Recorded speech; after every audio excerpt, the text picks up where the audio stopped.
மிக அருமையாக வரலாற்று சான்றுடன் விளையாட்டு நிகழ்ச்சிக்காக அல்லும் அவரும் பாடுபட்ட எங்களுடைய சிங்கராக ஐயா அவர்களுக்கும் எங்களுக்கெல்லாம்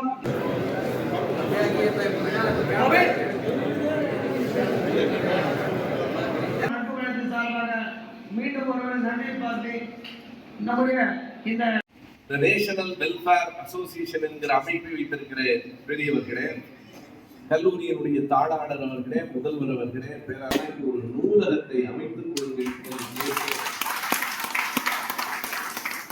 ஒரு அறிவாளியின் பிறந்த நாள் அறிவு கூடத்தில் கல்விக்கூடத்தில் நடப்பதை விட சுபவீர பாண்டியன் ஐயா அவர்கள் நிறுவனர் திராவிட நட்பு கழகம் உங்களோடு உரையாற்றிருக்கிறது. ஆகவே சரியாக குறித்த நேரத்தில் ஐயா அவர்கள் முடித்து நன்றியுரையோடு இந்த நிகழ்ச்சி ஆங்கிலாவில் இருந்து அவர் யாருக்கு எழுதுகிறார் பாருங்கள், வரலாற்றை பாருங்கள். ஆனால் திப்பு சுல்தானை வெறும் மாவீரர் இங்கே உங்களுக்கு மத்தியிலே பேசுகிறவர்கள் வந்திருக்கிறார்கள். தயவுசெய்து அமைதியாக இருக்குமாறு கேட்போம்.